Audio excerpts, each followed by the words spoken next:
Goeiedag, ek is Carmenia, kosredakteur van Huisgenoot. Vandag gaan ons koolfrikadelle maak soos van ouds. Wat jy dan vir nodig het, is maalvleis, so 250 gram beesmaalvleis of skaapmaalvleis. En dit gaan ons dan saam meng in 'n bak. Dan voeg ons hierby so 1 ui wat fyn gekap is, 15 ml petersilie.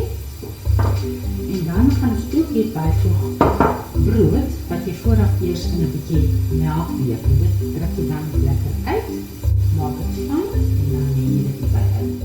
Dus dan gaan doen is om die eier hierby in te breek. Dan gaan ons dit lekker geur, neutmuskaat, so 5 ml, met peper. So. Dan alles saam.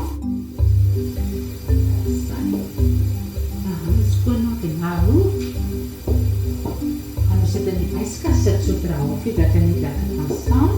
Die koolfrikadelle het ons nou 'n kool nodig wat lekker groen is, die blare. So dit is baie belangrik dat jy die middelste gedeelte van die kool uitsny. So jy sny daar die middelste gedeelte uit.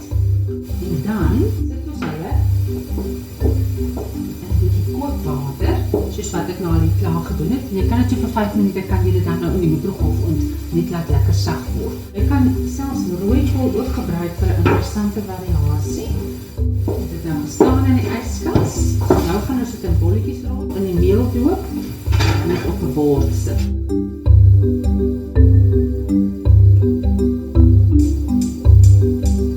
Nou gaan ons hierdie frikadelle net in 'n bietjie olie en botter eers braai voordat ons hulle toedraai in die koolblaar.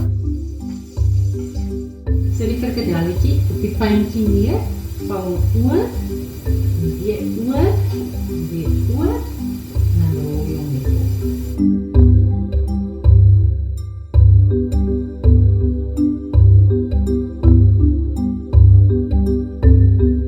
Nou stip ons net hierdie koolfrikadelle met 'n bietjie botter. En net bespaar nog weer oor. Maak ons dit so gluten-free.